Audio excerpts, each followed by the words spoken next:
Let's dive into our first major headline. Chael Sonnen fires back at Islam Makhachev. The ongoing war of words between the outspoken MMA veteran Chael Sonnen and current lightweight champion Islam Makhachev has taken another heated turn. It all started earlier this week when Chael made headlines by questioning Islam's recent career decision. Islam announced his intention to vacate the lightweight title and move up to welterweight, a move many saw as bold and ambitious. However, Chael had a very different take. In a direct and scathing critique, Chael labeled the move not as an act of courage, but one of cowardice. He accused Islam of running away from competition at lightweight instead of defending his belt and facing hungry contenders. According to Chael, stepping away from the weight class where you reign supreme rather than staying and proving your dominance is not the path to greatness. It's a shortcut. Of course, Islam didn't stay silent for long. He clapped back the very next night on X, formerly Twitter, with a post that instantly went viral. Islam wrote, "Chasing hype and money is not the same as chasing greatness in sport, but an average athlete who built his way to the top with cheap trash talk won't. Understand that, so please sit and watch how others are doing it, Uncle Chael." That jab hit hard. Not only did Islam call Chael average, but he also threw shade at Chael's entire career, suggesting that it was built more on viral trash talk than actual achievements inside the cage. Islam made it clear he sees himself as someone who's chasing legacy, not likes. But Chael, never one to let a verbal jab go unanswered, had more to say. This time, in an interview with ESPN MMA in his signature theatrical style, Chael responded, "There are many paths to greatness. Son, travel yours as I traveled mine, and I will be there to help you as you stumble as I always have, signed Uncle Chael." And he didn't stop there. He added, No, signed your guardian angel. No, signed your elder brother. You know what put them all. Uncle Chael, your guardian angel, your elder brother. And in the future, if I want your opinion, I'll beat it out of you. Then in classic Chael Sonnen fashion, he paused and backtracked slightly. No, leave that part out, let me extend an olive branch. While Chael might act like the provocateur, there's always a blend of humor, drama, and strategy in his words. Whether this beef escalates further or simmers down remains to be seen. But one thing is for sure. This rivalry is far from over. Moving on to our second major headline, Jack Della Maddalena breaks down the key differences between Islam Makhachev and Belal Muhammad. Appearing on the West Sports Show, rising welterweight contender Jack Della Maddalena gave fans some rare insight into his analysis of two of the most dominant fighters in the UFC right now, lightweight champion Islam Makhachev and top welterweight contender Belal Muhammad. With both men making waves in their respective divisions and Islam now teasing a move up to welterweight, it's no surprise that Jack is already thinking a few steps ahead. When asked about the differences between the two elite grapplers, Jack didn't hesitate. He said, "I think Islam is a better version of Belal. I think his striking on the feet is easier than Belal's because he'll stay in one stance. He's more traditional in style, but he's pound for pound number one, so it's a tough fight." That's a bold claim from Jack, who's known for his composed yet confident approach. By calling Islam the better version of Belal, Jack is essentially saying that Islam brings similar tools to the table: relentless pressure, dominant grappling, excellent cage control, but refines them to a more elite level.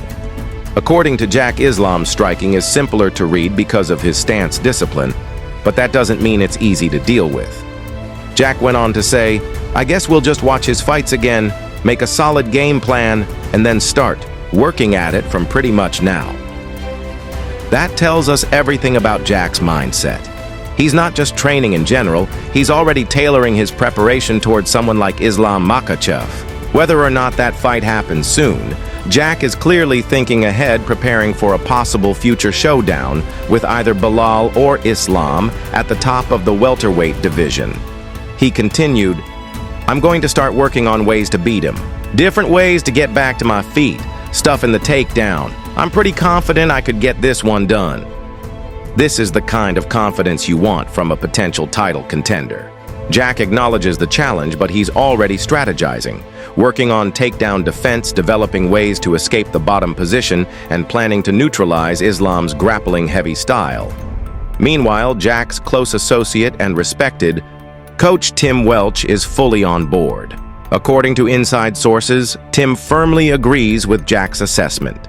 He believes that with the right preparation and a disciplined game plan, Jack has all the tools to make it a very competitive fight against either Islam or Belal. While it's still unclear who Jack will face next, one thing is obvious. He's locked in, studying the best in the game and preparing to climb to the very top. Whether it's Belal or Islam standing in front of him, Jack Della Maddalena is ready for war. Now onto another big headline. Ray Longo is shocked by the betting odds for Dricus du Plessis versus Khamzat Chimaev. Veteran coach and MMA analyst, Ray Longo has always been known for his honesty, experience, and sharp insights when it comes to fight breakdowns. But even he was caught off guard when he heard the latest betting odds for the UFC middleweight title fight between current champ Dricus du Plessis and surging contender Khamzat Chimaev. The odds currently have Chimaev listed as a 2-to-1 favorite, something that Longo found hard to believe. For him, this isn't just surprising, it's borderline disrespectful to what Dricus has accomplished so far in the octagon. During a recent episode of his podcast, Ray was asked the simple question, "What do you think the betting line is for Dricus versus Chimaev?" Ray confidently answered, "I'm going to say Dricus is the favorite in that fight." That answer caught the host off guard. "Oh, no, Chimaev 2-to-1, the host corrected.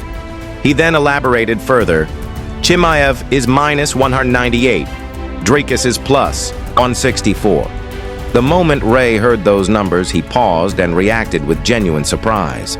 "Wow," he said. "All right." And this wasn't just a quick reaction. Ray went on to explain why he felt the odds were off. "I would have thought that would be more like a pick'em fight, or maybe just a slight favorite. Wow, they really..." He trailed off, clearly shocked that odds makers were giving Chimaev such a decisive edge over the current middleweight champion. Let's break this down. Dricus du Plessis is coming off impressive wins, including dethroning Sean Strickland and proving that he can hang with the very best in the division. He's undefeated in the UFC, and while his style may not always be the prettiest, it's been effective, relentlessly pushing forward, mixing awkward but powerful striking with solid grappling, and showing championship-level durability and cardio. On day. The other hand, Khamzat Chimaev has also looked like a monster, steamrolling most of his opponents and only hitting a slight bump when he faced Gilbert Burns in a closely contested bout. Still, Khamzat hasn't fought a true 5-round war at middleweight yet, and conditioning remains a question mark for many fans and analysts. That's why Ray Longo's shock makes sense. From a pure fighting perspective, this bout is far from a one-sided affair. Both men bring unique strengths and experience at the highest level, especially over 5 rounds, which could tilt the scale in Dricus's favor. As of now, no betting. Line is set for Nasruddin Imavov, who might be a future opponent for either man depending on how the title picture shakes out. But as things stand, Ray Longo believes this line needs a second look. Whether the odds are right or not, one thing is for sure. This title fight is going to be a war, and many fans and experts think it's much more evenly matched than the odds makers are suggesting. Now moving on to another heated topic, Michael Bisping is not impressed with Sean Strickland. Michael Bisping and Paul Felder questioned Sean Strickland's motives, calling out Belal Muhammad, former middleweight champ, and now respected commentator Michael Bisping, along with Paul Felder, didn't hold back when reacting to Sean Strickland's recent comments. Strickland, who's coming off a hard-fought title loss to Dricus du Plessis, called out Belal Muhammad, a natural welterweight, to move up to middleweight and fight him. But to the UFC veterans, this call-out didn't exactly scream championship. Focus. Bisping said, "Yeah, I saw this. I don't even want to talk about it, but really, all right, there's two sides. Belal has talked a lot, said he would go up to 185 and all the rest of it loses his belt. So I guess I don't blame Sean, but despite that small acknowledgement, Bisping quickly turned critical, but realistically, Sean just lost a title fight. Is that the fight you want next? Is that the guy you're going to call out, especially after beating up streamers in the gym? One could start painting a narrative here, if you wanted to. I'm not saying I am, but it's like, really the implication here was clear.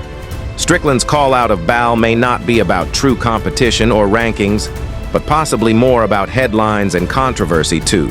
Some it seems like a clout chase, not a strategic move toward reclaiming a title.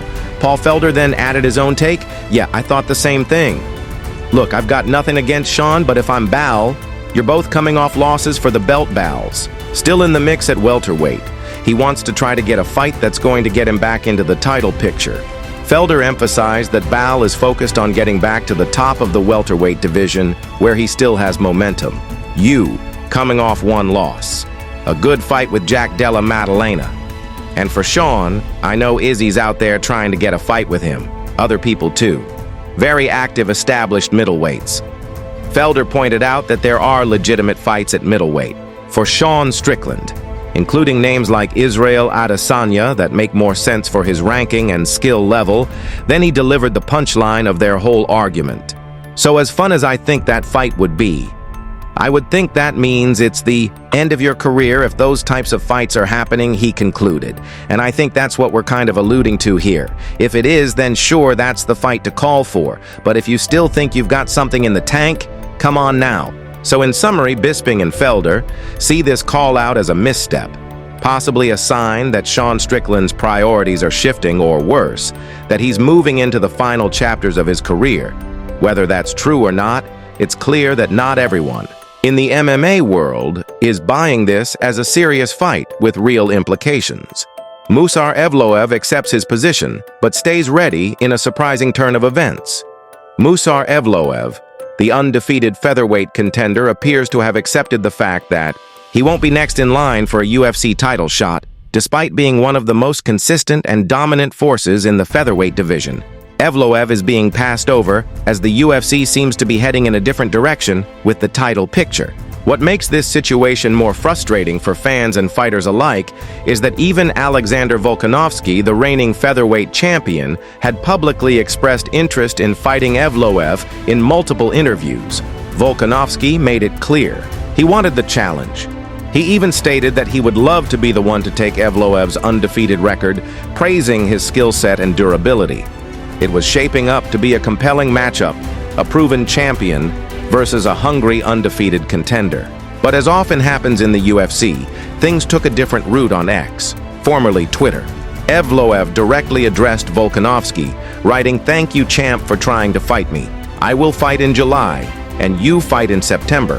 Hopefully we both win, and we can meet in December." This message makes it clear that Evloev is not bitter, but rather focused and forward-thinking. He understands the game, but he's not letting disappointment slow him down. Instead, he's already preparing for his next opportunity. And laying the groundwork for a future clash with Volkanovski, he followed that up with another tweet. "If you are a UFC fighter and believe you are the best in the world, then you have to fight every fight they throw at you. No risk, no reward. See you guys in July, it's on Abu Dhabi." This message sums up Evloev's warrior mindset. Rather than wait around for a title shot that may or may not come, he's taking on whoever the UFC puts in front of him. That attitude has earned him respect from fans and fellow fighters alike. Now, according to multiple reports, Evloev has agreed to a 5-round main event fight in July, likely in Abu Dhabi, against none other than Aaron Pico, who will be making his UFC debut, while it might seem odd for an elite contender to face a debuting fighter. It's worth noting that Pico is no ordinary newcomer. He's a former Bellator standout known for his explosive wrestling and power. And the UFC clearly sees this as a high-stakes, attention-grabbing matchup. Meanwhile, Volkanovski may be heading into a rematch with Yair Rodriguez in September, a fight that some see as premature considering their first bout, but it makes sense commercially and stylistically if both Evloev and Volkanovski win their respective fights. The path is clear for them to meet in a blockbuster featherweight title fight in December, possibly as a co-main in a year-end card. So while Evloev might not be getting the title shot right now, he's staying active, staying ready, and more determined than ever. To make his undefeated run, Count Jean Silva wants Diego Lopes next, and he's not holding back rising UFC featherweight contender. Jean Silva is not waiting around. He already has his sights set on his next potential opponent, and it's none other than the fast-rising fan favorite. Diego Lopes Silva made his intentions crystal clear in a recent video posted to his YouTube channel where he laid out why he thinks this matchup makes perfect sense. "I want to make it clear that this fight did not come to me," Silva explained. "But of course I think it's a great fight for my game. I think it's perfect. I've studied this guy's game a lot, and I honestly think it's a fight where I could really show what I'm capable of." Silva, who's been gaining traction in the featherweight rank,